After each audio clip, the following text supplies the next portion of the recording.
Boa, boa tarde a todos. Cláudio, pode aumentar um pouquinho o microfone. Cláudio, pode aumentar um pouquinho o microfone. Menos. Aí, tá bom. Aí acho que dá para todo mundo ouvir. Beleza. Boa tarde a todos. Estamos dando início às atividades desta tarde, em horário em especial desta vez. Nós não costumamos ter atividades durante esse horário, mas quando nós temos uma atividade em especial, também temos horários especiais. Nós vamos estar hoje com o nosso companheiro e amigo, Dr. Emerson Pederzoli, nos brindando com um seminário sobre sexualidade, que vai ter a seguinte dinâmica. Ele iniciará a fala, agora a partir das 2h30, já está passando um pouquinho, até às 16 horas, quando nós teremos um pequeno intervalo para o lanche, que será feito no nosso terraço. Então, no fundo do salão, à esquerda, nós temos uma passagem que vai dar a rampa, e da rampa a gente chega no terraço, com um pequeno lanche, com 20 minutos de duração. E tem encerrado o lanche, vamos voltar todos para o salão, e nós teremos a segunda parte do seminário, que vai até às 17h30. Acho que tá tranquilo, né? Está tranquilo, acho que vai dar para todo mundo, e o nosso amigo aqui já deixou claro que quer todo mundo interagindo, fazendo perguntas, levantando o dedo. Ele já me direcionou isso. Então, achei muito bom, né? Não preciso ficar esperando para terminar o seminário. Não, levanta o dedo. É assim, não é? Ele já está disponível para isso, ele já me adiantou isso. O quadro aqui, ele disse, é para não deixar ninguém sem pergunta e sem demonstração, que ele vai vir aqui no quadro também colocar alguma coisa aqui para a gente, tá certo? Bom, então, para não atrasar o nosso seminário, eu vou chamar a nossa companheira Vanúzia para fazer a leitura inicial. E aqui eu tenho minha colinha aqui, ó, livro Sinal Verde, lição 37. Boa tarde. Bom, como o Altair disse, né, o livro é Sinal Verde, é editado por André Luiz a Chico Xavier, a lição 37, em matéria afetiva. Sempre é forçoso muito cuidado no trato com os problemas afetivos dos outros, porque muitas vezes os outros nem de leve pensam naquilo que possamos pensar. Os espíritos adultos sabem que, por enquanto na Terra, ninguém pode, em sã consciência, traçar a fronteira entre a normalidade e a anormalidade nas questões afetivas de sentido profundo. Os pregadores de moral rigorista, em assuntos de amor, raramente não caem nas situações que condenam. Toda pessoa que lesa a outra nos compromissos do coração está fatalmente lesando a si própria. Respeite as ligações e as separações entre as pessoas do seu mundo particular, sem estranheza ou censura, de vez que você não lhes conhece as razões e processos de origem. As suas necessidades de alma, na essência, são muito diversas das necessidades alheias. No que tange a sofrimentos do amor, só Deus sabe onde estão a queda ou a vitória.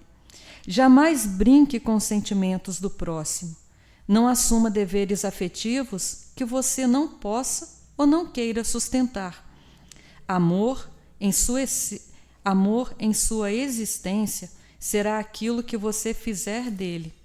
Você receberá de retorno tudo o que der aos outros, segundo a lei que nos rege os destinos. Ante os erros do amor, se você nunca errou por emoção, imaginação, intenção ou ação, atire a primeira pedra, conforme recomenda Jesus.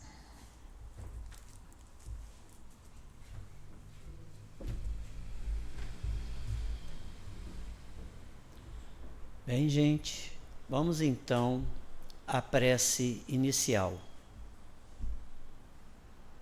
Prezados amigos, nós estamos aqui neste momento, reunidos em nome de Jesus Cristo, nosso Mestre, amigo e companheiro, que sempre nos esclarece, sem deixar dúvidas, qual deve ser o nosso pensamento, para que tenhamos um bom andamento enquanto estivermos encarnados.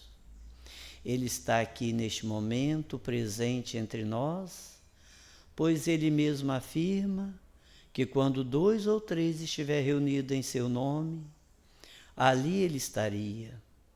Nesta certeza, vamos abraçar em coração as palavras que neste momento vai chegar aos nossos ouvidos, pois instruir é uma das mensagens trazidas por Jesus e que nos convida, em primeiro lugar, a amarmos uns aos outros. E assim, olhando ao companheiro que está à nossa volta, desejoso de conhecimento e compaixão, vamos também lembrar de Allan Kardec, que diz que fora da caridade não há salvação. Então, meus amigos, parceiros, companheiros de viagem, naquele possível momento, vamos olhar para o irmão mais necessitado e estender a mão, pois assim estaremos criando condições para que chegamos à felicidade plena prometida por Jesus.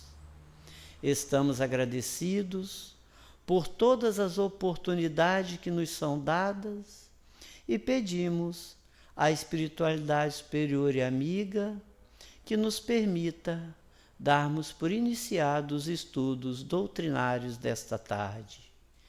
Que assim seja. Bem, meus amigos, sem muita delonga, eu vou convidar o nosso companheiro e parceiro aqui, Dr. Emerson Pederzoli, que vai estar dando início em sua primeira parte do seminário sobre sexualidade. Dr. Emerson, fica à vontade.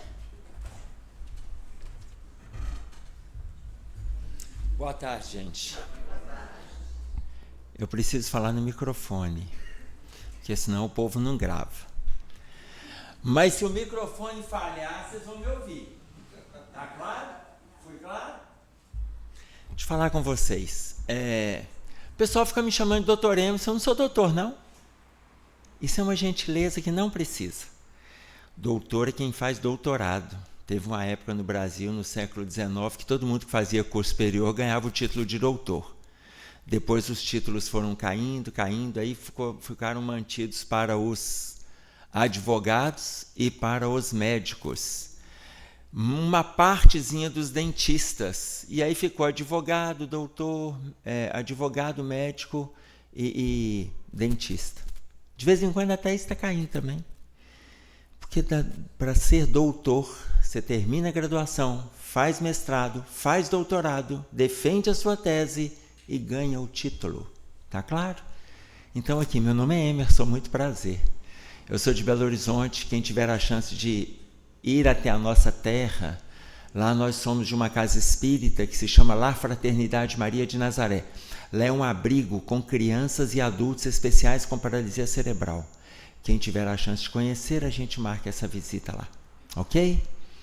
O nosso tema é sobre a questão da sexualidade. Então, eu costumo colocar, e quem quiser já fazer pergunta durante o tema, porque muitas vezes deixar para o final, o tema, como ele é dinâmico, vocês vão entender que a gente vai mudando os assuntos. E se a gente, depois eu pergunto, no intervalo eu pergunto, no final eu pergunto, a gente esquece aquela pergunta que a gente elaborou na hora que estava sendo colocado. Existe dentro do movimento espírita um constrangimento se a gente vai ou não falar desse tema.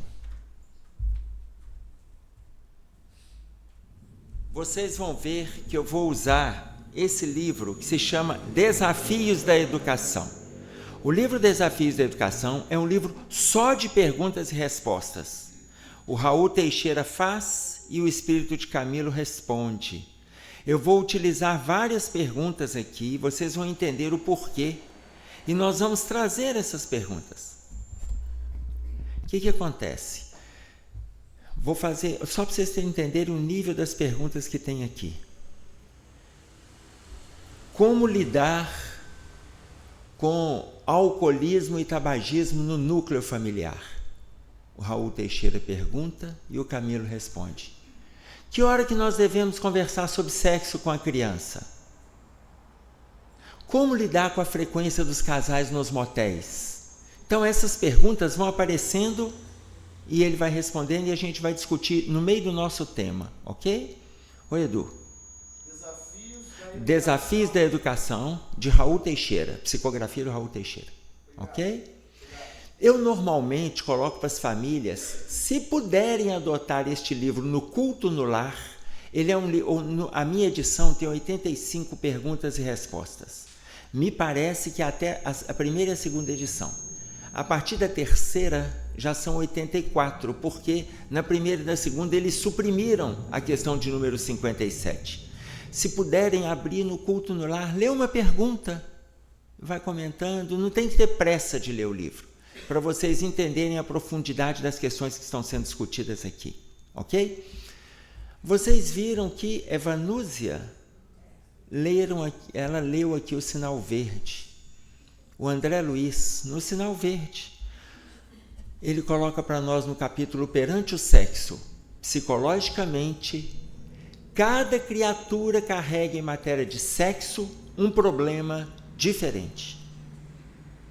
Psicologicamente, cada criatura carrega em matéria de sexo um problema diferente. Olha, ele já está falando de todo mundo. Todo mundo tem problema nessa área.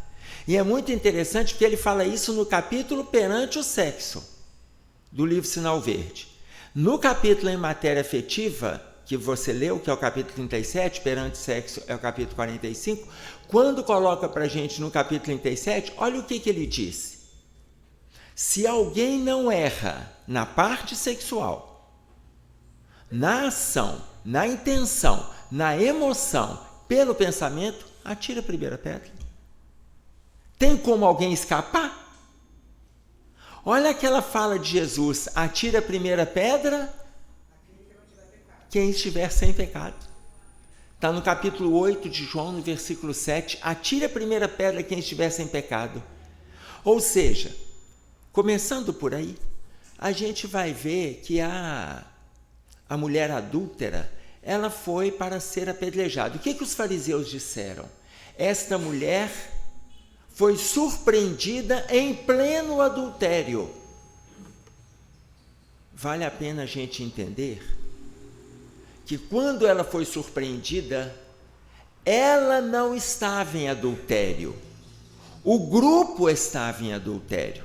Várias mulheres da época estavam em adultério e vários homens da época estavam em adultério.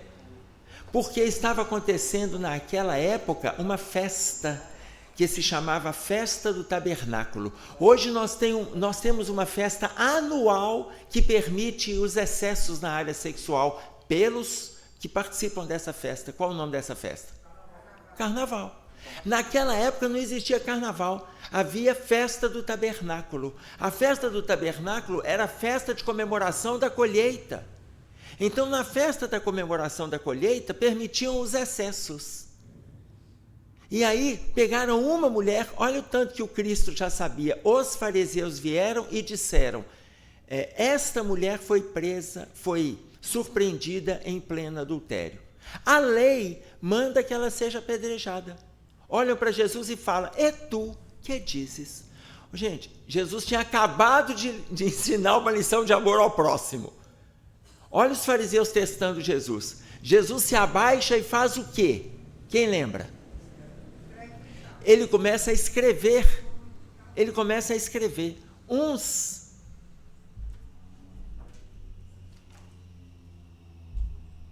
Esse microfone é fixo, né?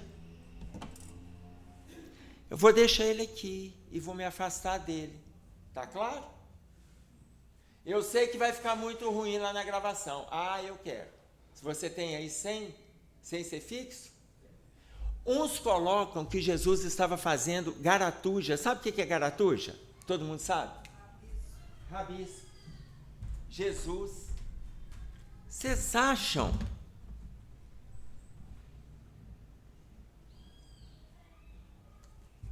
Esse aqui, assim. Orelha aqui. Assim. Esse aqui, aqui. Mais pra cá. Deixa eu ajeitar aqui pro senhor. Aí, assim, deixa eu afastar aqui. E esse aqui no meu bolso. Esse aí no seu bolso. Isso. Tá ligado? Tá ligado. Não, foi aqui. Pode ligar. Tá ligado, eu vou aumentar o volume lá. Tá ótimo. Olha só, quando falava que Jesus estava lá envolvido com garatujas, o que são as garatujas? Rabiscos.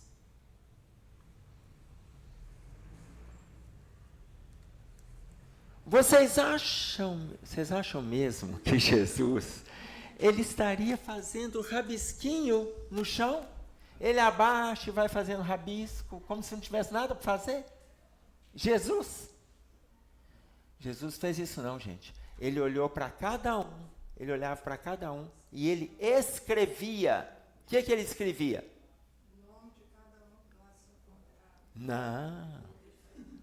É quase isso. O pecado de cada um. Ele olhava para um e falava, ele olhava o Emerson, ali atrás, o Emerson, e falava com ele, com aquele assim, alcoolista.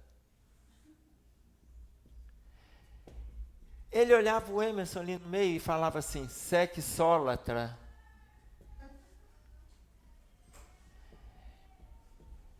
Ele olhava o Emerson ali na ponta e falava ciumento. Aí ele olhava o Emerson aqui na beirada e falava assim, vaidoso. Ou seja, Jesus foi escrevendo o que estava acontecendo ali. Ele olhava para cada um e ele foi apontando. Quando ele olhava, apontando, ele foi escrevendo. Quando ele fazia isso, parecia, por isso que ele não estava citando nomes, porque se ele citasse o nome, Jesus estava fazendo o quê, gente? Julgando. E Jesus não estava julgando. Jesus, naquele momento, ele estava identificando o estado moral de cada um deles. Ele começou a fazer uma leitura do estado íntimo deles. Quando ele começa a fazer a leitura do estado íntimo, Jesus, olha só, em João é muito interessante, porque eles perguntam para Jesus 2 vezes. Eles falam, esta mulher foi surpreendida em adultério. A lei manda que ela seja apedrejada. E tu, que dizes? Jesus começa. Senhor, e tu, que dizes? Aí já estava escrito algumas coisas lá. Jesus se levanta, olha para eles e fala, atire a primeira pedra quem estiver sem pecado. E continua escrevendo. O que é interessante? Amélia Rodrigues coloca para nós, é difícil descrever a angústia daquela mulher, que estava de frente para um muro, e ela olhando para o muro, com a cabeça encostada no braço que encostava no muro, fala de Amélia Rodrigues, esperando a frase de Jesus, que dependendo do que Jesus falasse, ela poderia morrer apedrejada, porque eles estavam todos com a pedra na mão. Quando ele fala, atira a primeira pedra quem estiver sem pecado, e ele foi descrevendo o estado íntimo de cada criatura ali, quem começou a jogar as pedras fora primeiro? Os mais velhos. Por que os mais velhos? Com uma bagagem moral mais carregada. É bonitinho, né? Bagagem moral mais carregada. É muito bacana. Olha, ele estava no inferno do pecado. Tá claro? Você viu, a resposta dela foi muito bacana. Aqui, resposta do povo evoluído é assim. Não, eu vou contando só a metade. Eu não vou falar a parte que você não tem evolução. Só vou falar a metade. Aqui, só para vocês entenderem como que funciona. Evoluído, ela zanga comigo, tá vendo? Não é só eu. É? Eu chamo ela de espírito evoluído, ela acha ruim. Ela não E olha que eu nem a conheço. Tá vendo? Tá vendo? Aí ela fala assim, é porque eles estavam com uma bagagem. Ô, gente, aqui, só para vocês entenderem como que funciona na nossa linguagem e na linguagem de espírito superior. Vou pegar uma fala de Emmanuel. Fora deste contexto, o Emmanuel diz assim, se cada criatura, isso está no capítulo que se chama Conta Particular, só para vocês entenderem essa explicação que a gente vai trazer. Se cada criatura der conta da sua própria conta, 2/3 dos problemas sociais do mundo aparecerão naturalmente resolvidos. Entenderam a frase? Emmanuel. Se cada criatura der conta da sua própria conta, 2/3 dos problemas sociais do mundo aparecerão naturalmente resolvidos. Emmanuel, ok? O nosso jeito de falar, cuide sua vida. Entendeu a diferença do espírito superior e a nossa? É essa a diferença. Tá claro? Então, por que que os mais velhos jogaram as pedras primeiro fora? Porque os mais velhos tinham uma bagagem muito maior de tropeços. Muito maior. Você levantou a mão?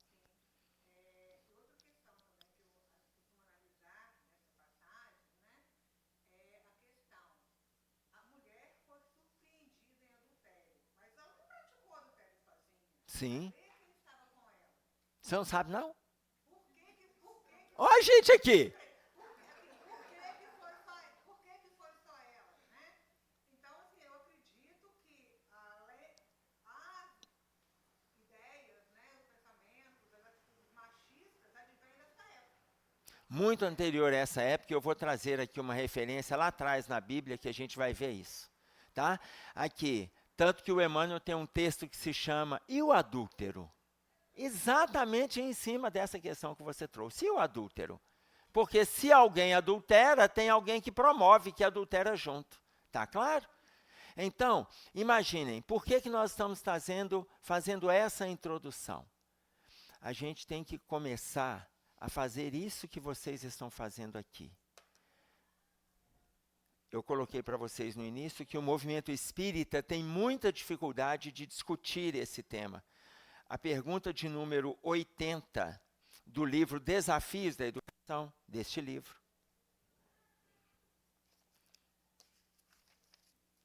A de número 80 é uma pergunta que o Raul Teixeira faz para o Espírito de Camilo sobre isso. Olha bem, fala-se muito em educação das crianças e educação dos jovens. Mas o que as casas espíritas podem fazer em prol da reeducação sexual dos adultos e dos cônjuges? O que a casa espírita pode fazer? E aí ele traz algumas observações, que eu não vou trazer tudo para vocês. Ele coloca assim, as casas espíritas podem e devem trabalhar esse tema com exposições, com debates, com discussões de textos, entendendo-se, porém, que muitos vícios sexuais enraizados ou mantidos pelo interesse do adulto continuarão mantidos. Não é porque a gente discute, que a gente conversa, que a gente lê, que a gente sai daqui convertido. Não é isso. Mas a gente precisa discutir mais sobre isso. Gente, esse é um dos problemas, se não o mais grave, é um dos 4 problemas mais graves que nós vivemos hoje na Terra. Um dos 4 problemas mais graves que nós vivemos hoje na Terra. Tá claro? A gente precisa discutir. Ah, por que 4? Porque lá no capítulo 3 da Gênese, no item 6, o capítulo se chama O Bem e o Mal. E ele coloca assim, 4 dificuldades estão assolando as criaturas, irão assolar as criaturas como um todo no planeta. O orgulho, o egoísmo, a ambição e a cupidez. Ele explica as 4. Cupidez. Cupidez é sexo desequilibrado, sexo desvairado. O orgulho, o egoísmo, a ambição e a cupidez. A ambição trazendo o sentido de ganância, porque o sentido da palavra ambição, uma pessoa ambiciosa é ótimo. Uma pessoa ambiciosa na origem da palavra. Por quê? Porque a pessoa ambiciosa na origem da palavra, do latim, é aquela pessoa que ganha e promove, ganha e promove, ganha e promove. Um empresário ambicioso é ótimo, ele não pensa só nele, ele pensa na empresa, nos funcionários, nas famílias dos funcionários. Mas o ganancioso não, ele pensa só nele. E aí eu estou pegando o significado original. A gente mudou a origem e para nós virou tudo como se ambição e ganância fosse a mesma coisa. Não são a mesma coisa. O significado é diferente. Trazendo para essa tradução, esses 4 desvalores vão aparecer as 4 maiores dificuldades do planeta, segundo o que Kardec traz para a gente ainda no item 6 do capítulo 3. Calamidades, guerras, injustiças sociais e doenças.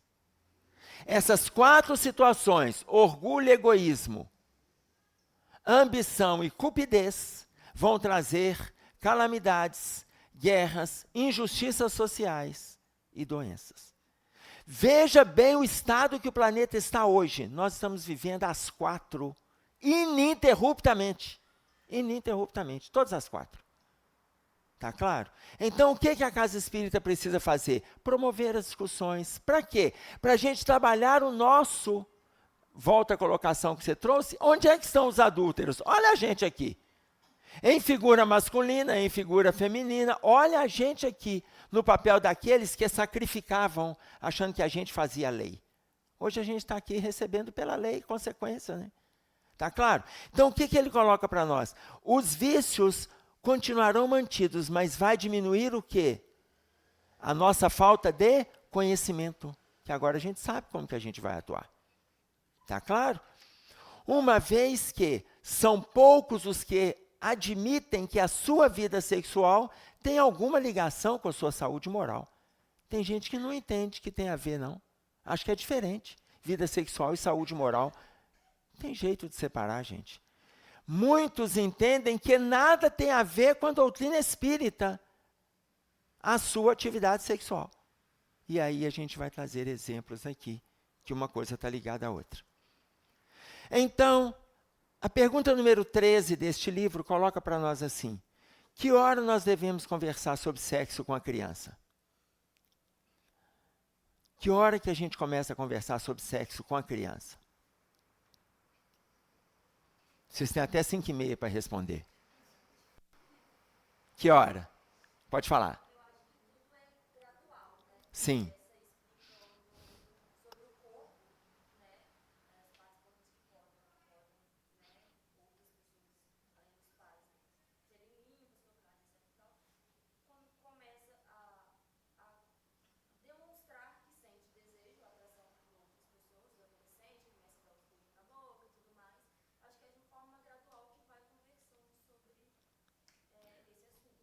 Quando já está lá naquele momento, dando os beijinhos na boca, eu espero que não seja criança, né? Criança assim, de 4, 5, 7, 8, 14, 15 para cima, né?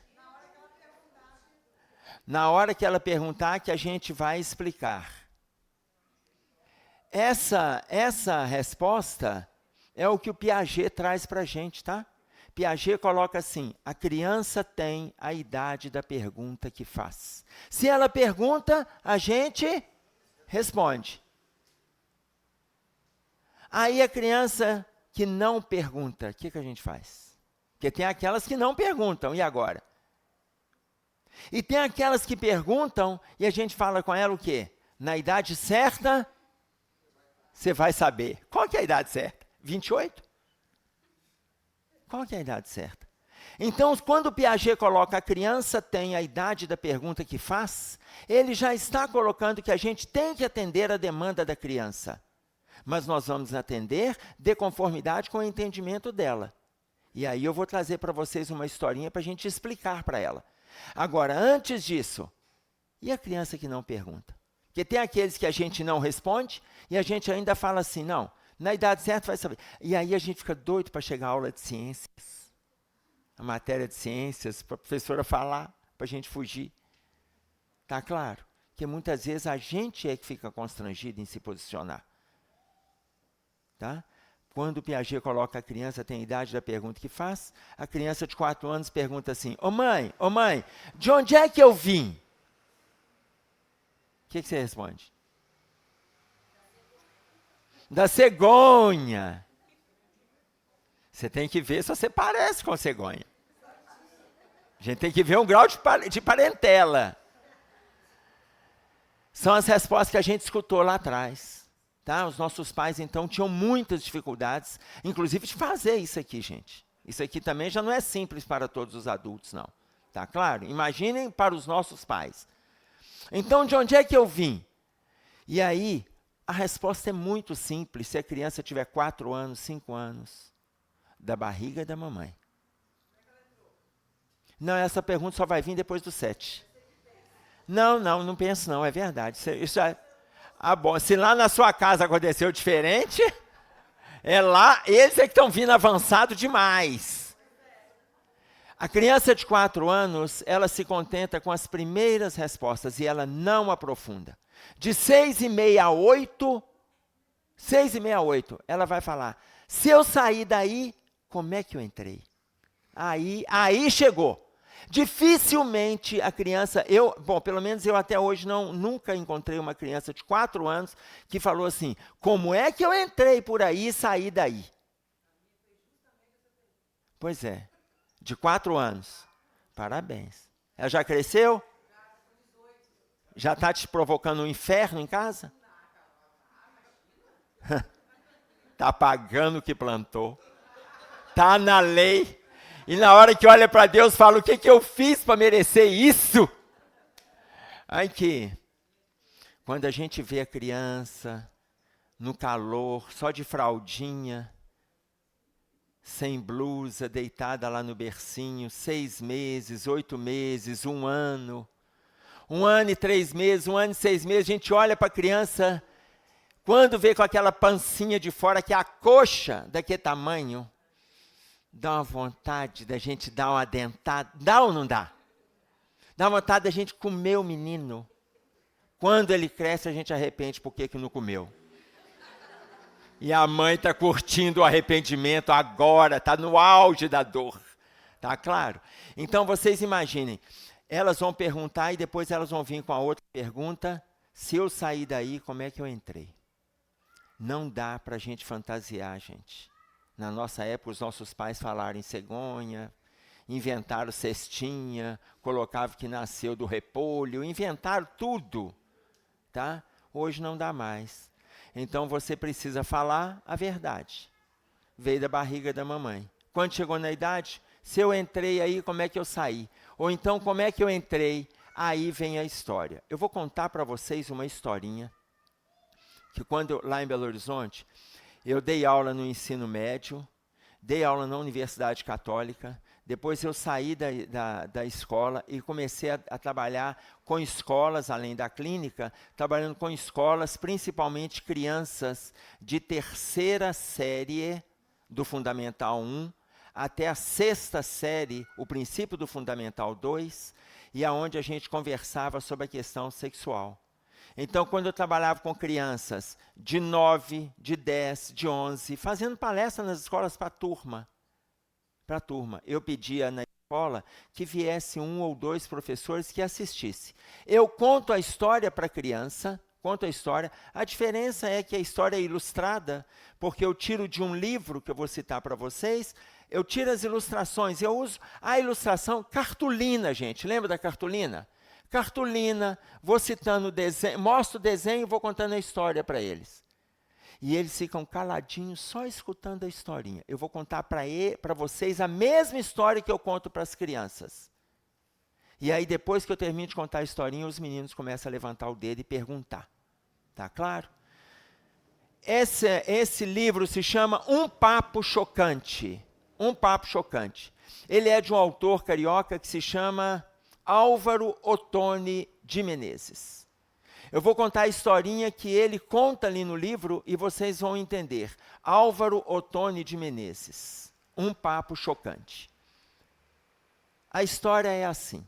A única coisa que eu peço aos professores, quando vem 1 ou 2 professores, quando não, eu sempre peço que tenha um na sala, que fica sentado lá atrás, que não interrompam os meninos, não fica falando para os meninos ficarem quietos, cala a boca. Se os meninos rirem, deixa rir, não tem problema. Para de ficar, psh, psh, para. pode deixar a turminha comigo lá, e a gente ia trabalhando, 25, 35 meninos. Um papo chocante. Vou contar para vocês a história que está no livro. Álvaro Ottoni de Menezes. Álvaro Ottoni de Menezes, o autor.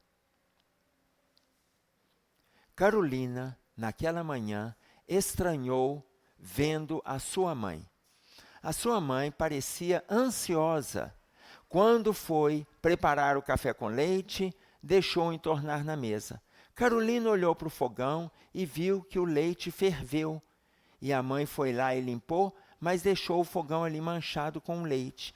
Mas ela sabe que a mãe dela não deixa entornar o leite fervido, não entorna café com leite na mesa. Quando a Carolina perguntou para a mãe o que tinha acontecido, a mãe falou: nada, filho, estou com a cabeça cheia, nada.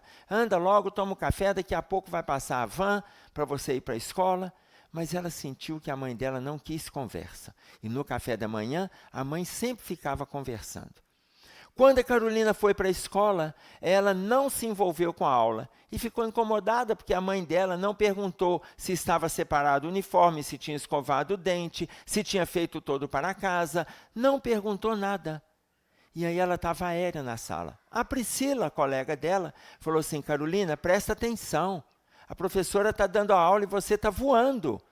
E ela falou assim: estou pensando na minha mãe. Mas o que houve com a sua mãe? Ah, minha mãe não participou de nada hoje. Minha mãe não quis nem conversar no café da manhã. Minha mãe conversa muito. Ela fala, eu falo, ela fala, eu falo. Ela não falou nada. Carolina, coisas de adulto, para de preocupar com isso. Mas a Carolina não se desligou. Quando chegou em casa, a mãe falou assim: filha, eu vou estar viajando, eu vou encontrar com seu pai, porque seu pai está viajando, os dois no livro, os dois são arquitetos, eu vou encontrar com seu pai em São Paulo e a gente vai ficar um dia fora. Ô mãe, mas você ainda está estranha. Filha, eu vou te contar o que está acontecendo. É porque mamãe está esperando um bebê. Você vai ter um irmãozinho. E eu queria te contar quando seu pai chegasse. Porque aí eu contaria para vocês dois juntos. Ah, mamãe, eu vou ter um irmãozinho? Então eu quero um irmãozinho igual a Tommy lá da minha sala, de olhinho puxadinho assim, igual a Tommy. Filhinha, não tem jeito de ser igual a Tommy. Você sabe por quê? A Tommy é filha de japoneses. Eu não sou japonesa, o seu pai não é japonês. Ah... Ô mãe, então eu queria igual o Miguelzinho, sabe Miguelzinho, que é o pretinho, aquele pretinho, meu amigo, eu queria igual a ele. Ô filha, não tem jeito de ser pretinho. Sabe por quê? Eu sou de cor clara, o seu pai é de cor clara, então não tem jeito de ser pretinho. Ah, filha, vai dormir, nós duas vamos contar juntas a surpresa para o seu pai. No dia seguinte, ela já levantou, a vovó estava junto. E aí a vovó que a dispensou para a van, a mãe já tinha saído para viajar. Aliás, desculpem. Ela levantou, a mãe veio conversando, ela perguntou sobre a questão do bebê que estava esperando, a mãe não entrou em detalhes com ela. E aí ela falou assim: hoje eu te vejo chegar da escola e viajo à noite, mas eu vou te acompanhar a chegada na escola. Ela vai, conta para a Priscila o que estava acontecendo. A Priscila falou assim: ah, você vai ter um irmãozinho? Nossa, que bacana! Aí ela perguntou para a Priscila assim: Priscila, como é que minha mãe ficou grávida? Ela falou assim: seu pai e sua mãe fizeram amor.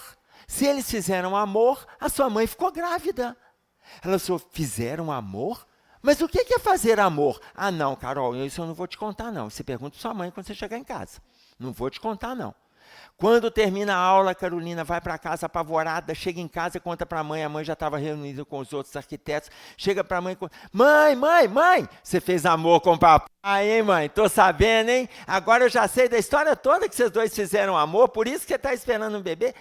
E aí os colegas começaram a rir, a mãe falou assim: filha, acabou, não. Filha, depois a gente conversa. E aí ela pegou e entrou lá para casa, ficou a reunião, E a mãe não contou nada da história, viajou. No dia seguinte, quando ela acordou, a avó, era feriado, a avó estava ali. Quando a avó estava, ela pegou e falou assim, vovó, mamãe e papai fizeram amor, né, vovó? Por isso que eles estão esperando o bebê. Ô, vovó, aqui, o que é fazer amor? A avó falou assim, filha, hoje é feriado, nós vamos para o Parque da Tijuca e lá eu vou te contar toda a história de fazer amor. E aí as duas passearam. Quando chegaram lá, foram fazer o lanche. E aí é que mostra os desenhos. No livro, mostram os desenhos, a vovó contando a história para Carolina. Fala assim, filha, é assim, o papai e a mamãe, quando eles gostam muito do outro, eles estão juntos, eles vão se abraçando, eles vão se beijando, vão fazendo carinho, tem uma vontade grande de tirar a roupa, e aí eles tiram a roupa, o pênis do homem, ele fica durinho. Aí a Carol falou assim, o pênis? É, filha, é o pênis. Aqui você aprendeu com o nome de... Ela falou assim, bililiu. Ela falou, não é bililiu, é pênis. Vovó, a mamãe também fala pintinho. Não é pintinho, o pintinho é filhote da galinha. Não é pintinho e não é bililiu, é o pênis. O pênis do homem vai ficando durinho e a vagina da mulher vai ficando molhadinha. A vagina é aquilo que a mamãe me ensinou que chama popoca. É o que a sua mãe ensinou que chama popoca, mas não chama popoca. É vagina. Ela vai ficando molhadinha, o pênis vai ficando durinho, os dois vão se beijando, vão se abraçando. O homem coloca o pênis dentro da vagina e ali eles vão fazendo carinho e sai de dentro do pênis do homem milhões de sementinhas. E ela vai se encontrar com uma sementinha lá no organismo feminino que se chama trompas. Se encontram nas trompas e na hora que os dois se encontram, eles caminham para uma bolsa que a mamãe tem próximo do estômago, que é o útero. E aí aquele útero vai crescendo, aquela criança vai desenvolvendo, a mamãe vai ficando barriguda. Com 3 meses, ele tem a forma de uma piabinha. Com 6 meses, o corpinho já está formado, os membros, braços e pernas já estão formados. Com 9 meses, está pronto para nascer. Vovó, e aí como que ele nasce? Ele vai nascer pelo mesmo lugar por onde entrou. Ah, pela vagina? É, filha, pela vagina. A vagina, ela dilata. E aí, na hora que ela não consegue fazer a dilatação total, o médico faz um pequeno cortezinho que não dói nada, filhinha. É só para poder ajudar a saída do bebê. E aí depois o médico vai lá e costura, e aí o bebê vem para o colo da mamãe. Quando o bebê não sai pela vagina, ele vai sair por um outro cortezinho, 3 dedinhos abaixo do umbigo, que o médico faz, que se chama cesárea, cesariana. Abre a barriguinha da mamãe e tira o bebê. Depois costura e fecha de novo. E aí a Carolina se deu por...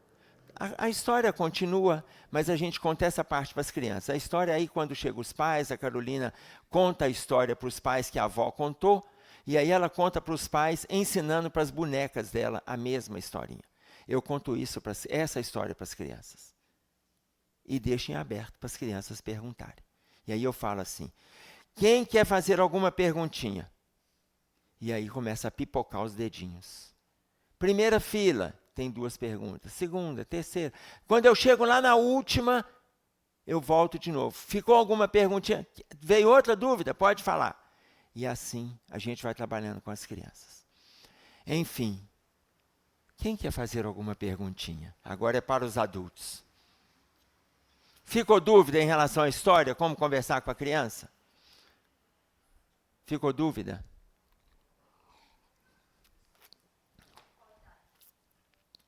Sete, 8, 9. Depois disso, 7, 8 é a idade que eles estão perguntando.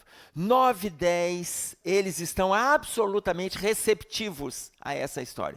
Com 11, eles têm aprofundamento. Não aprofundamento técnico, teórico, não. Aprofundamento daquilo que eles escutam. na rua, escutam dos colegas. Com 11, eles já têm dúvidas em relação àquilo que escutaram com 7, com 8, com 9. Eu entreguei esse livro, passei para uma mãe, ela com 2 filhas, uma com 8 e a outra com 4 para 5 anos. Falei para ela, ensina, explica, porque a de 8 já estava escutando informações. E isso o Camilo responde no livro Desafios da Educação. O livro, quando o Raul Teixeira pergunta que hora que nós devemos conversar com a criança, ele colocou primeiro o que a gente discutiu. Na hora que a criança perguntar, a gente vai lá e responde. Entretanto, nós temos que aprender a orientação para a gente. Precisamos aprender a não dar o caráter proibido no assunto sexual. A gente tem que parar de falar de forma proibitiva, falar baixinho, dar o tom do escondido, como se não pudesse falar de forma natural. E ele coloca isso de forma clara. Ele fala, nós temos que aprender a conversar sobre sexualidade. Olha os exemplos que ele dá. Como a gente fala da floração, da importância do alimento na mesa, como a gente fala da mudança de estação. Só que a gente dá o caráter proibido, falar baixo, fechar as portas para a gente conversar.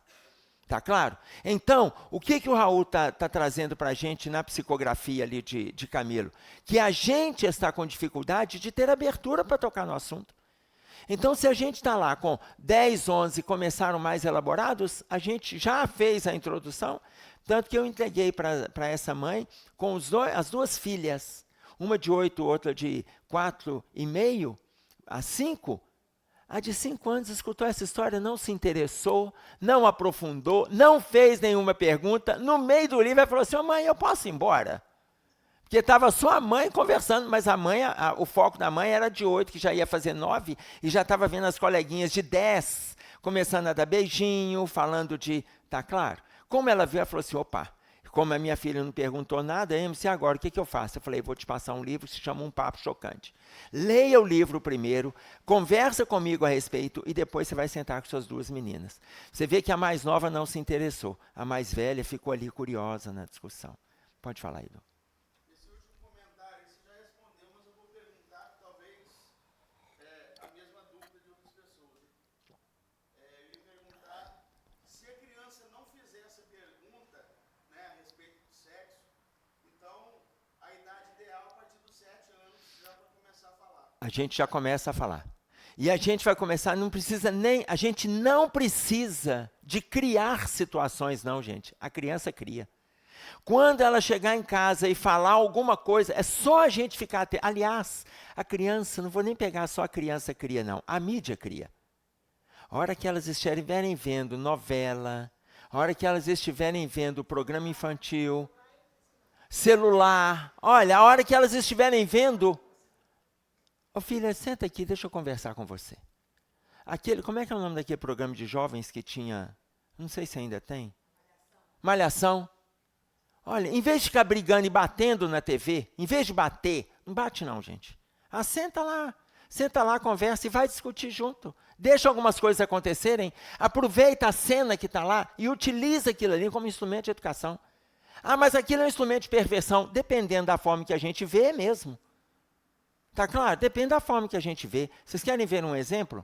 Em junho de 90, foi feita uma pesquisa nas redes de TV brasileira.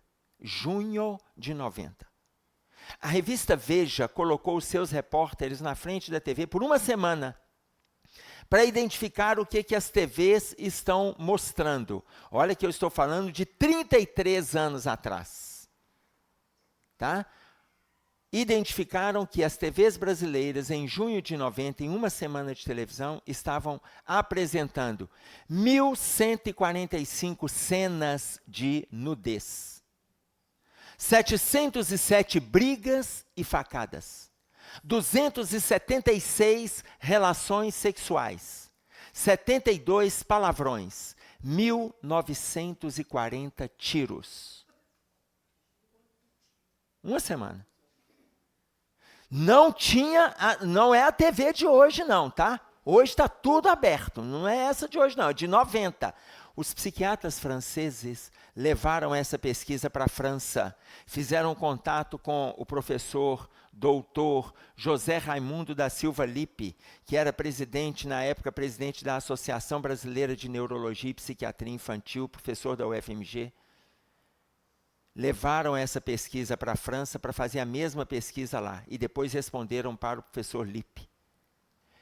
Esses dados tão significativos no Brasil, aqui na França, não são dignos de nota, porque aqui não temos essa apresentação nas nossas redes de TV com essa ênfase à criminalidade, à sexualidade conturbada e os excessos. Não temos essa ênfase. Então, era uma pesquisa que não valia a pena fazer. Tá claro? Junho de 90 e essa resposta chegou, imaginem, 33 anos atrás. Tá certo? Então, a TV pode ser um instrumento educativo? Pode, depende de como eu vou utilizar. Já que eu estou vendo Malhação, eu não vou mudar de canal, não vou desligar, já que eu estou vendo, ô filho, deixa eu te explicar o que está acontecendo aí. Não, pai, eu sei o que é isso, eu sei. Não, eu sei que você sabe, mas vamos bater um papo a respeito, não custa. Mas nós ainda temos dificuldade de criar esse movimento de conversar a respeito. Tá claro? Dúvida? Sobre a questão das crianças. Eu estava num seminário também com pais, havia uns 150 pais no movimento espírita também. Aí eu falei, gente, ficou dúvida, eu vou começar a trazer a questão da juventude. Depois entrar na fase adulta. Ficou dúvida em relação à criança? Ninguém falou nada. Aí um garoto que estava lá no meio pegou e fez assim com o dedinho. A mãe dele... Eu falei, minha senhora, deixe seu filho falar. Não, ele vai falar bobagem. Não, deixa, o nosso tema é bobagem. Nós estamos falando de bobagem aqui hoje, deixa ele falar. Aí ele estava com o dedinho e falou assim, posso? Pode, meu filho, pode falar. Aí ele pegou e falou assim, ô Emerson, o que é orgasmo? Aí eu, ai meu Deus. E aí eu vi os pais, toma distraído. Eu vi aquela mãe com aquele prazer, você não falou que ele podia falar? Eu falei que ele ia te colocar na sinuca. Enquanto eu vi aquele prazer no olhar dos pais, como quem diz, eu quero te ver sair dessa, eu cheguei para Deus e falei, Senhor, o filho é teu. Faz favor de me inspirar, Altíssimo. E aí eu falei com ele assim, meu filho, deixa eu te falar uma coisa. Você sabe quando uma pessoa está muito apertada para fazer xixi, mas está muito apertada e vai lá e faz? Ele falou, sei. Eu falei, é muito melhor do que isso. Aí ele falou assim, é? Eu falei, é. Você entendeu? Ele falou, entendi. Como é que eu vou explicar o mecanismo fisiológico de um orgasmo que começa a partir das ações mentais, de estimulações sensoriais, que ativa o sistema nervoso central, que manda um comando para a área genital? Como é que eu vou explicar isso? Misericórdia. É uma vontade. Então, na hora que vocês estiverem muito apertados para fazer xixi, vocês já estão sabendo que vocês vão ter um orgasmo quando chegar lá no vaso. Combinado? Então, veja, em relação à questão infantil, a gente tem que tratar com mais naturalidade, conforme ele coloca para nós. Tudo bem? Tranquilo? E aí vem a questão do jovem. Como que o jovem está percebendo a questão sexual? O que a gente tem escutado? Que hora que eles fazem alguma pergunta para nós? Não fazem pergunta? A experiência que vocês têm? Ou preferem não trazer? O que está acontecendo com os jovens? Vocês têm essa experiência com o jovem? Que hora que eles tocam nesse assunto ou não tocam no assunto quando aparece já está grávida? Como é que é? Está gostando? Está ficando? Então vamos começar por essa palavrinha. Está pegando? Como que o jovem começa? Como que ele começa? Primeiro é o quê? Vamos dividir em etapas. Primeiro é o quê? Ele fica? Primeiro fica? Fica nada. Primeiro pega. Primeiro pega. Depois de pegar, o que ele faz? Fica. Não, calma. Primeiro pega. Depois de pegar, fica. E depois de ficar vira o quê? Não fica sério nada. Não, chama rolo. Ah, é mesmo, tem o rolo. É. Depois do rolo, o que eles inventaram? Não, calma, aí já é bacanal. Aí, tá vendo? Já é orgia. Ele está muito avançado, não está? Está muito avançado esse menino de 60 anos. Ô, avançado, fica quieto aí. Olha aqui, ó. Primeiro o jovem pega. Depois de pegar, fica. Depois de ficar, é rolo. Você pergunta para eles assim, mas vocês estão ficando já tem quanto tempo? Ah, tem 2 meses. Ah, mas então já é namoro. Não, a gente está no rolo. A gente está no rolo. Aí tem a outra fase que é do namoro. Entre o rolo e o namoro, tem algo que eles inventaram que se chama aliança de compromisso. Enquanto eles não botam a lata no dedo, eles não falam que estão namorando. Eles têm que andar com a latinha, tem que estar com a argola. Tá claro? Então, essas etapas, imaginem vocês, o que é pegar? Pegar é não ter compromisso nenhum. Vai numa festa, beija, beija, beija, abraça, amassa, sarra, isso é pegar. Se você encontrar com aquela pessoa na semana seguinte, não tem a ver nada, não significa nada. Isso é pegar. Tá claro? Teve uma garota que chegou para mim e falou assim, Emerson, eu fui no show, teve um show da Ivete Sangalo lá no Mineirão, já tem mais tempo, né? Antes de reforma, antes de pandemia e tal. Ela foi no show da Ivete Sangalo, e aí ela pegou e falou assim, Emerson, sabe quantas bocas eu beijei? Eu falei, não, filha, quantas bocas você beijou? Ela falou assim, 33. Eu falei, filha, pelo amor de Deus, você beijou 33 bocas? Você conhece alguém que você beijou? Não, a gente estava pegando. Pegando não tem que conhecer ninguém, não. Pegação. Isso é pegação. Tá claro?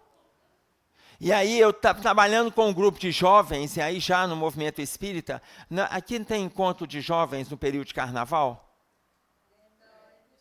Tem em Vitória, né? No Rio também tem a Comerge, né? Lá em Belo Horizonte tem a Comeb, e eu estava na Comeb trabalhando em um dos encontros, lá o encontro ele é regional, são 4 encontros nas 4 regiões, e eu estava em um dos encontros e o tema era sexualidade. E aí eu peguei, dei esse exemplo. Eu falei assim, mas vocês saem beijando? Simplesmente me encontrou lá, vira, vai lá e dá um beijo.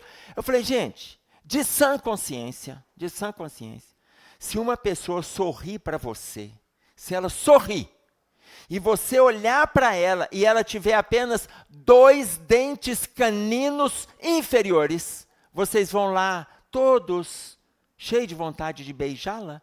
Ah, Emerson, é claro que não. Eu falei, mas nessa beijação não dá tempo de ver se pelo menos tem dente na boca. Aí um jovem chegou para mim e falou assim, Emerson, mas a gente sabe. Eu falei, como é que você sabe? Quando a nossa língua cair no vazio. Eu falei, ah, não, gente. Pelo amor de Deus. Então, vocês veem como é que funciona? Como é que funciona com o jovem? Quando a língua cair no vazio, aí é que eles percebem. Aí eles fecham o olho, não quer olhar para ela. Eu falei, cuidado. Por quê? Porque se não olhar, ela vai pegar a fila de novo.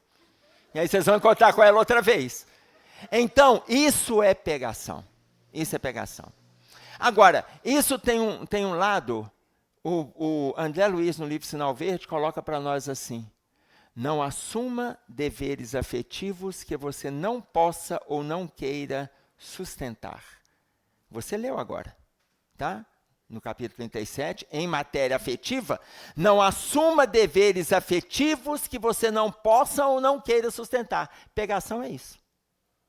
A mesma colocação que o André Luiz faz em matéria afetiva no livro Sinal Verde, o capítulo Compromisso Afetivo, que é o capítulo 6 do livro Vida e Sexo, o Emmanuel fala a mesma coisa. Fala a mesma coisa. Ele faz essa colocação no capítulo 6, desculpem, eu falei 6, isso, compromisso afetivo. E no capítulo 3, intitulado Namoro. Namoro. E aí entra a nossa dificuldade. Por quê? Porque para explicar o namoro para o jovem, não necessariamente precisa de passar por essas etapas, mas eles não conseguem não passar por todas elas. Até porque tem a cobrança dos colegas. eles têm que começar a beijar. Aí o Emmanuel define o namoro para nós, que antes de chegar no namoro, como que Emmanuel define? 4 palavrinhas. No capítulo 3 do livro Vida e Sexo. Suave encantamento e doce mistério.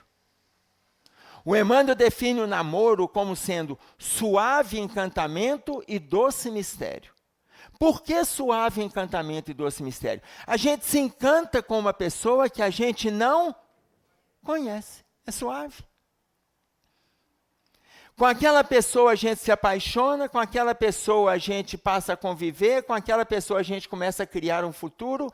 A partir dali a gente ensaia para uma vida a 2, doce mistério. Você não sabe com quem você está casando.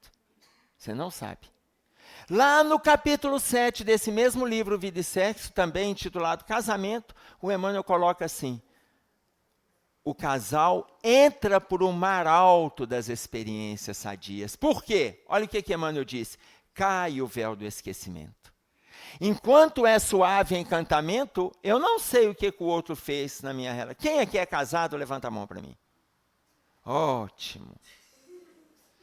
A gente não sabe o que representa aquela pessoa na nossa vida. A gente não sabe. A gente não sabe. Eu tenho 4 mulheres na minha vida. Uma esposa e 3 filhas. Eu não sei fazer homem, não.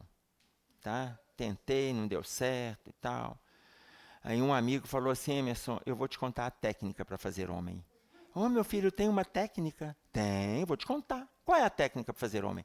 Emerson, na hora H tem que fazer cara feia. Eu falei, não aguentei. Entenderam a técnica? Na hora H não teve jeito. Então, lá em casa são 3 mulheres, 3 filhas e a minha esposa. Então, vocês imaginem, colocando o suave encantamento e doce mistério, eu não sei o relacionamento que a gente traz de passado. Eu não sei. A minha filha mais velha, hoje, ela está com 30 anos, a minha filha mais velha. Quando ela estava com 3 anos, a minha esposa grávida da minha segunda filha, ela chegou para minha esposa, estava eu e minha esposa conversando na cozinha, minha esposa já avantajada na gravidez, a minha filha, aliás, 2 anos e meio, mais ou menos, ela chegou e falou assim, mamãe, de repente ela entrou com o assunto, mamãe, antes, você estava na minha barriga e o papai era o meu amor. Aí a minha esposa falou assim, é o quê, filha? Ela falou assim, antes, mamãe, antes. Ela falou, mas antes o quê? Ela falou, mamãe, antes. Não repetiu mais a frase. Ou seja, o que ela estava dizendo ali? Provavelmente nós 3 já estávamos juntos numa outra época. E hoje quem está na figura de minha esposa foi nossa filha. E ela na figura de filha é a esposa. Era a esposa. Entenderam? Embora ela também seja relativamente muito ciumenta, a terceira filha também é doentiamente ciumenta. Tá claro? Do pai, claro. Não tanto com a mãe. Entenderam? Então, você vê que tem uma relação complicada aí, que nós estamos falando de doce mistério. A gente não sabe o porquê, mas a gente gosta da pessoa, mas é um mistério. Como que a gente está junto, por que a gente se reuniu, o que a gente se prontificou, o que a gente fez, quem que a gente maltratou. Aí vem todo mundo junto, tá? Pode falar.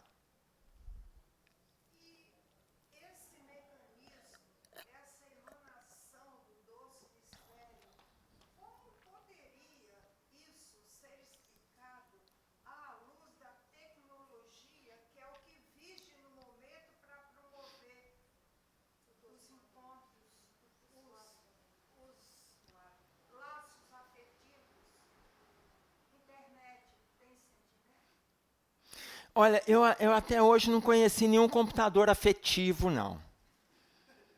Aí vem a inteligência artificial. Nem sendo a inteligência, tem sentimento. Não. Aí o que acontece? Tem relações que começam por esses envolvimentos e não dão certo, e tem relações que tendem a dar certo, que os envolvimentos ali já têm um coadunar da espiritualidade. Vou te dar um exemplo. Nós viemos de uma geração, meus pais, nossos avós, os nossos avós, muitas vezes, os parceiros deles foram escolhidos pelos nossos bisavós. Pelos nossos bisavós. Não havia internet. Não havia o Tinder. Não tinha Tinder, não. Mas o meu bisavô escolhia. Tá claro? Antigamente, aí a gente vê a história da aliança. A aliança, ela vem do século XV para cá. Os franceses inventaram a aliança, o mundo adotou. Aliança significando aliança de sobrenomes, aliança de bens.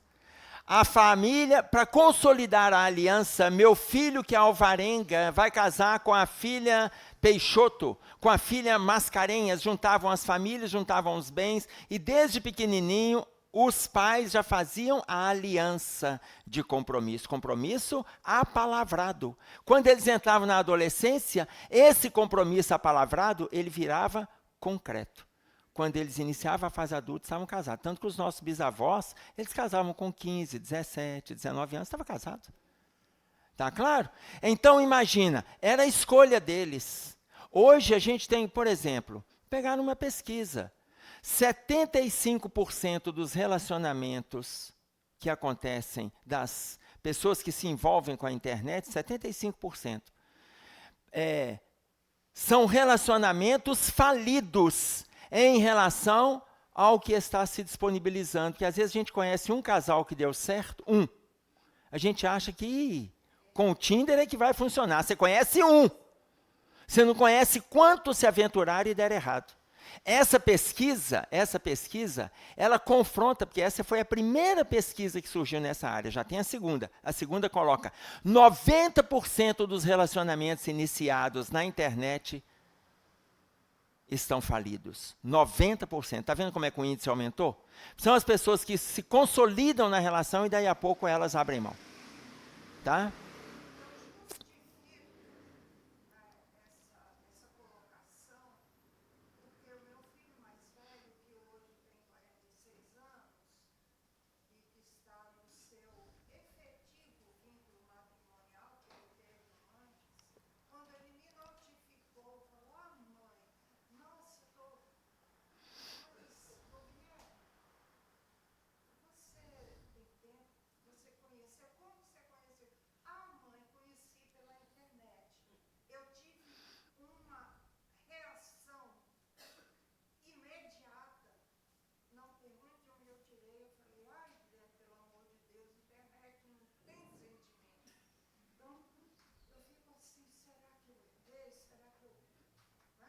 Não, não precisa se preocupar se errou, não. Com 40 e poucos anos, ele já consegue decidir. Atualmente ele tem. Aqui, sabe por que eu coloco que a gente não precisa preocupar? Porque a gente está entregando para os nossos filhos material para eles pensarem, gente. A decisão lá na frente vai ser deles. A decisão vai ser deles. Quem coloca isso para nós é Santo Agostinho, no Evangelho segundo o Espiritismo, no capítulo 14, intitulado Honrai vosso pai e vossa mãe. No item 9, a ingratidão dos filhos e os laços de família, ele coloca para nós assim: se os pais fizeram tudo o que era possível pelos seus filhos, e os seus filhos não atenderam a esta demanda de assertividade, olha o que ele coloca: os pais não têm por que se preocupar. Podem permanecer com a consciência tranquila. A escolha é deles. Então, quando assim, ai meu Deus, eu fiquei incomodado, a gente não precisa ficar incomodado, não. A gente oferece o material. Enquanto é criança, enquanto está na adolescência, quando é criança, a gente obriga. Quando é adolescência, a gente conversa. Quando é a fase adulta, eles confrontam. Eles confrontam aquilo que foi conversado com aquilo que foi obrigado. E aí a decisão é deles. Você levantou a mão? Levantei. Talvez um pouco diferente dessa forma. Uhum. O que acontece? Eu não acho que a internet... Não estou falando de Tinder, essa Sim. também não... Mas eu acho que ela é um meio para existir uma forma de conexão maior. Sim. Não que ele esteja envolvido com a internet. Não. Isso. Atrás da internet tem um ser humano que talvez foi uma forma deles se conectarem. Uhum. Mas não vejo assim que também seja uma forma... É perigoso. Uhum. Aquilo é um primeiro Isso. Isso. Dependendo do estado íntimo deles. Tá claro? Agora, veja bem, ó, a gente não precisa ter internet, não. Eu dei o exemplo dos nossos bisavós aqui. Vocês lembram daquele... Como é que é o nome daquele cara mesmo? Aquele tal de Silvio Santos? Todo mundo conheceu? Lembra o programa Namoro na TV? Namoro na TV. Não tinha internet, não. Ah, mas você tinha um contato ali, tudo bem, mas ele deixava aquele casal uma semana junto, saía, pagava viagem e tal, para ver se vai dar certo. Teve relacionamento que deu certo e tiveram outros que não deu. Por quê? Porque aí já vale o discernimento. Tá claro? Então, namoro. Só que quando chega aqui, muita coisa entre eles já está complicado, não está? O que eles estão fazendo aqui nessa fase? Já estão relacionando desde o pega? Misericórdia. Então lá está grave.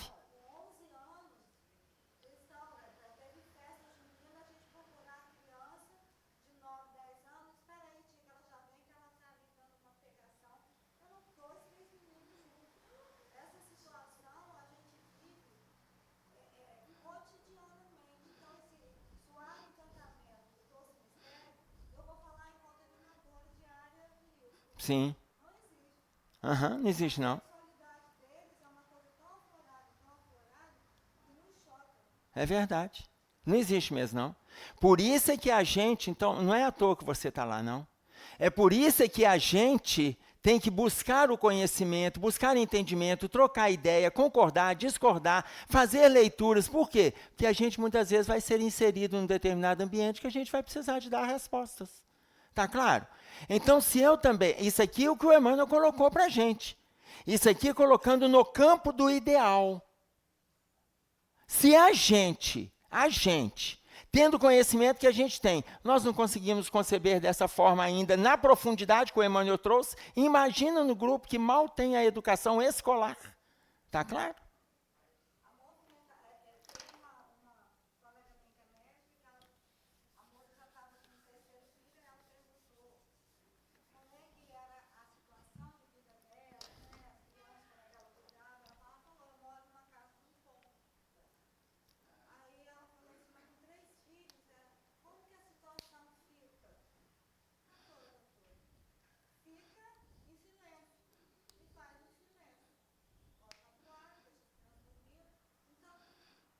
Sim, é a realidade deles.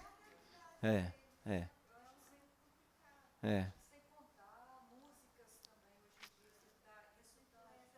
São estimulantes. Uhum. Sim. Isso não invalida o que a gente está buscando. Porque senão a gente entra também naquela... Ah, não está tendo jeito mais, não, deixa para lá.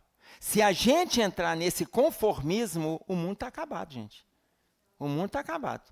Tá claro? Nós não podemos entrar nessa. A gente tem que saber, a gente tem que estar envolvido, tá? A gente tem que estar envolvido, a gente tem que estar ciente.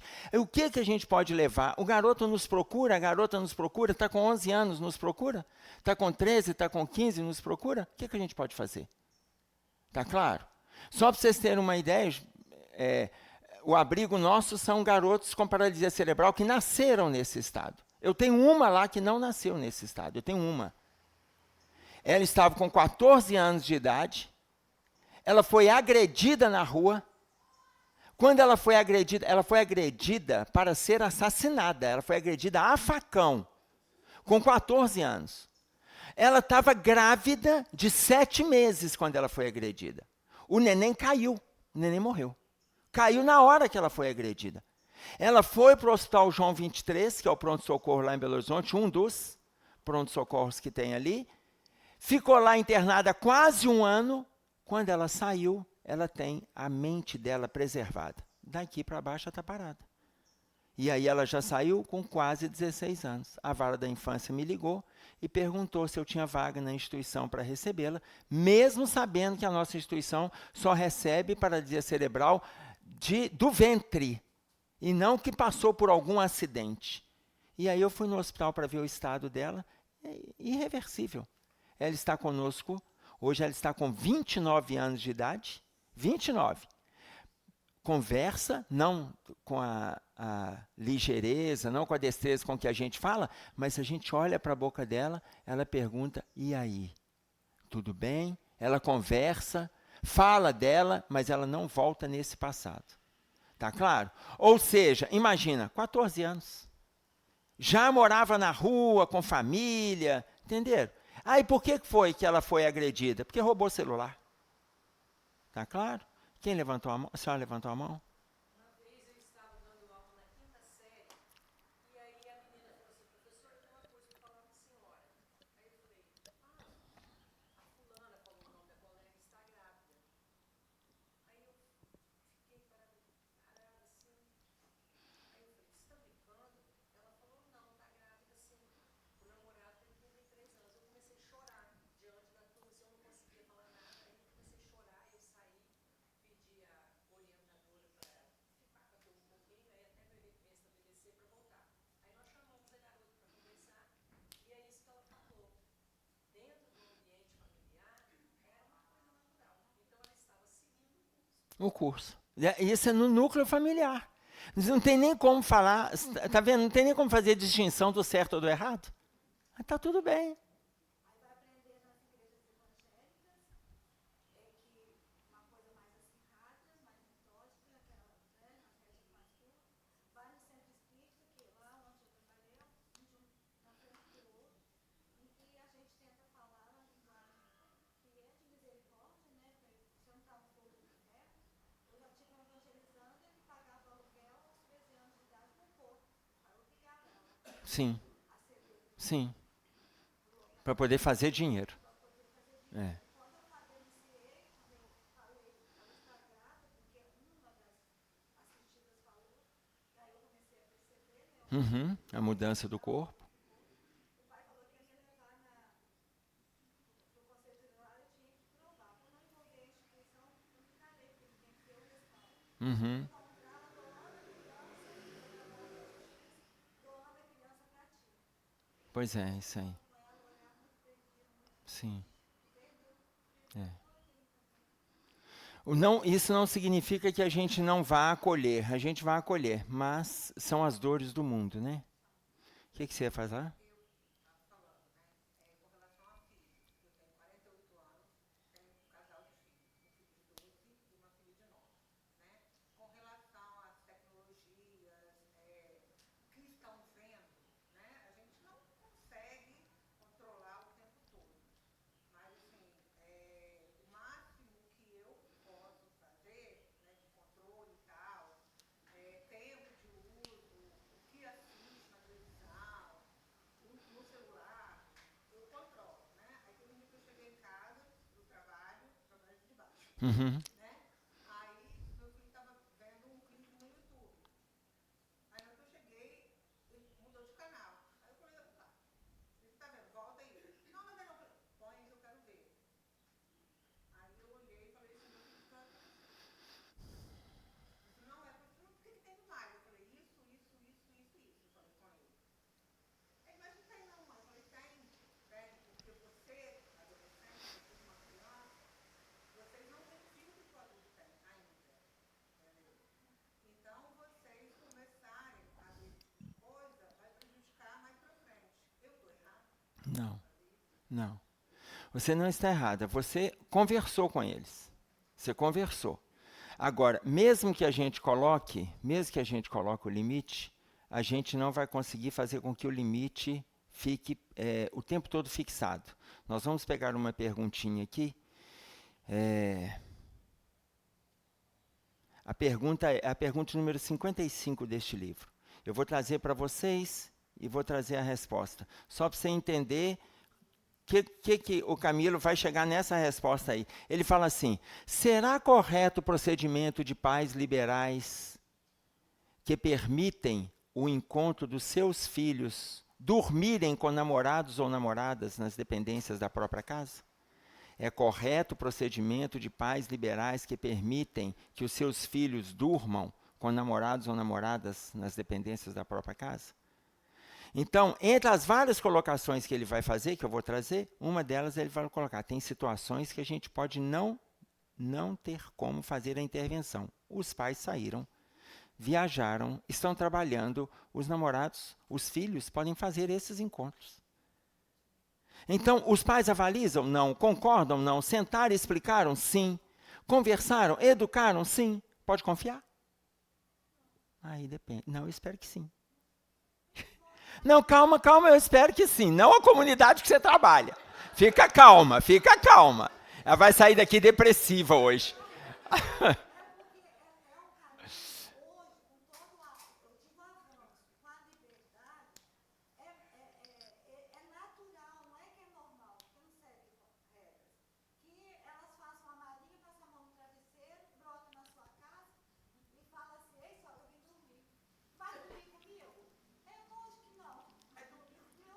Sim, mas aí a gente que avaliza ou não.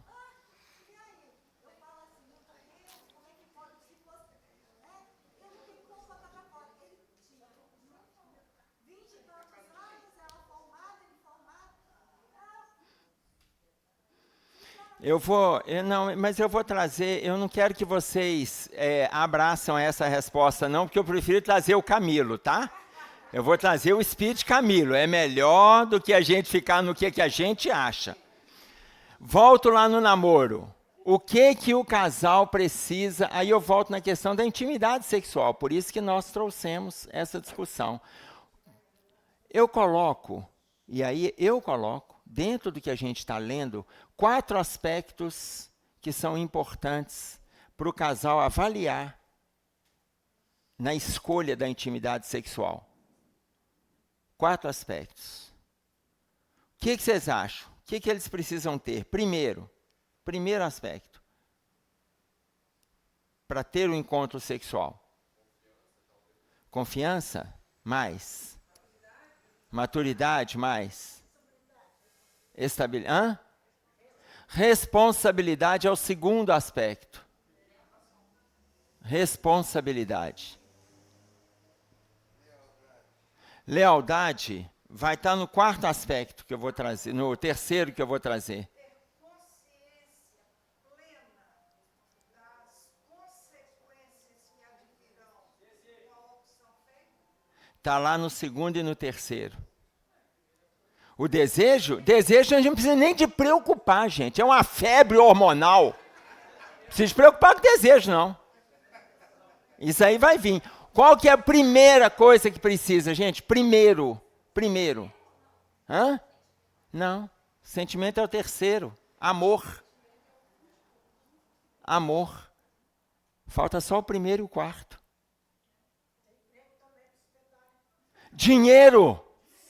Dinheiro, trabalho, é isso.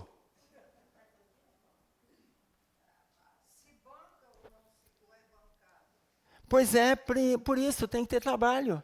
Tem que ter algum retorno financeiro. Os pais estão patrocinando a intimidade sexual dos filhos.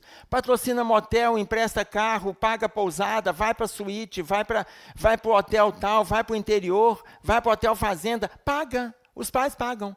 Eles não têm nada. Mas se não tem, não faz. E isso é difícil, que até os pais não dão conta de falar não para os filhos. Você levantou a mão?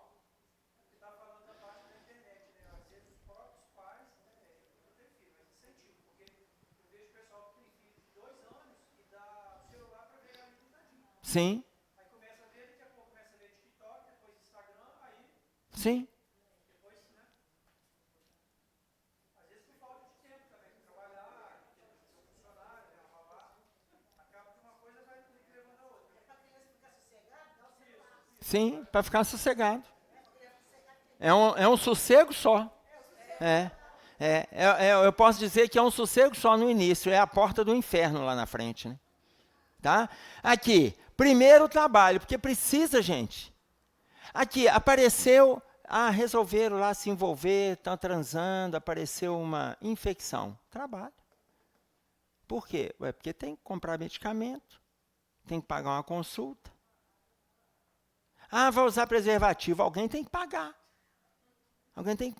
Ela falou que vai colocar DIU, ok, quem vai pagar? Não, mas é claro que ele entra na fila. Dá, porque do jeito que fala assim, o governo dá mesmo. Camisinha ele distribui. Camisinha. Vai lá, entra na fila. Sim, eu não estou dizendo que não tem. Entra na fila do SUS e espera liberar o DIU. Espera liberar o DIU. Na hora que o DIU sair, você está com 2 filhos. Tá claro? O negócio não é assim, o governo dá, você vai lá, faz inscrição, semana que vem o médico marcou. Não.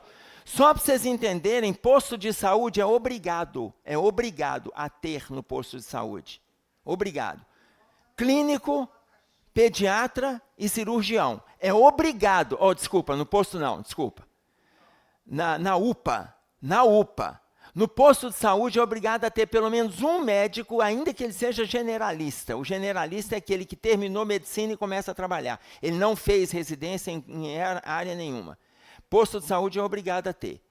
A UPA é obrigada a ter um pediatra, é obrigada a ter um cirurgião e um clínico. Não tem.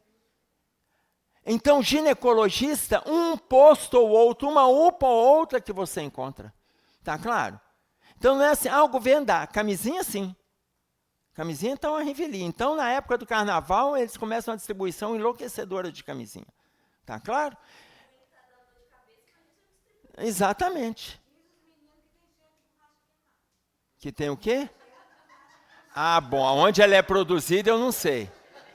Se ela tem cheiro de borracha queimada eu não sei. Entretanto, Joana de Ângeles, atenção, no livro Adolescência e Vida, no capítulo intitulado, se eu não me engano é o capítulo 24, intitulado O Adolescente e o Perigo da AIDS, Joana de Ângeles diz para nós, nessas palavras que eu vou passar para vocês.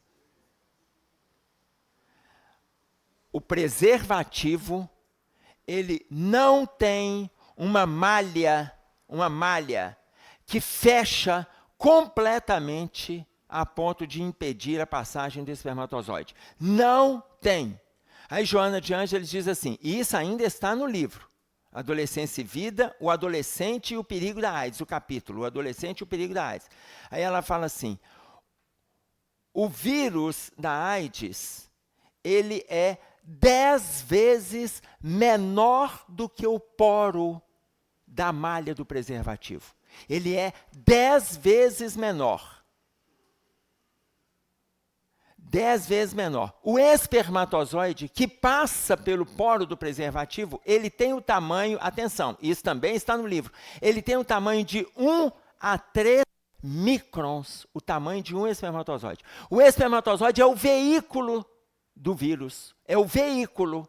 Se o espermatozoide ele tem 1 a 3 microns e ele é menor do que o poro, aí a Joana de Ângeles falando deste capítulo, mas nesse parágrafo ela fala assim, portanto, os riscos de contaminação são inumeráveis. Tá claro?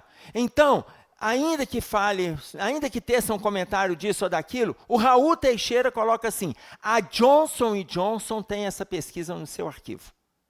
Mas ela não tem como divulgar isso. Como é que ela vai fazer uma divulgação dessa?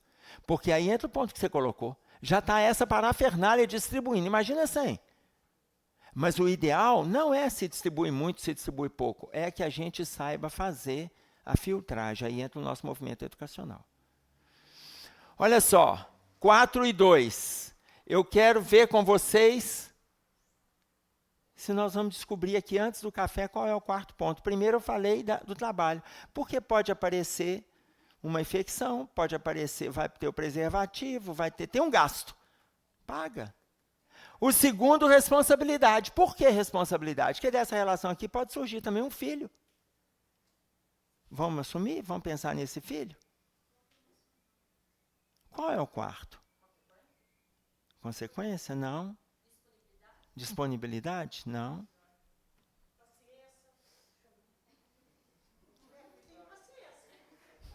Paciência os pais que tem que ter com eles.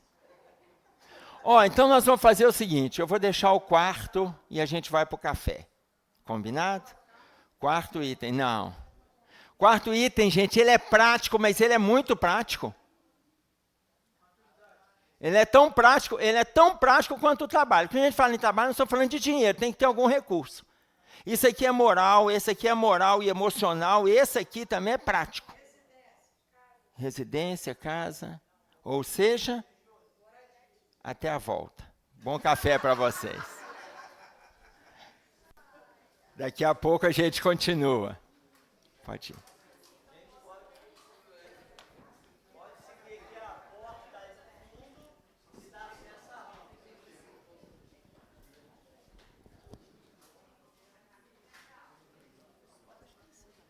Tá. Aonde que eu desço?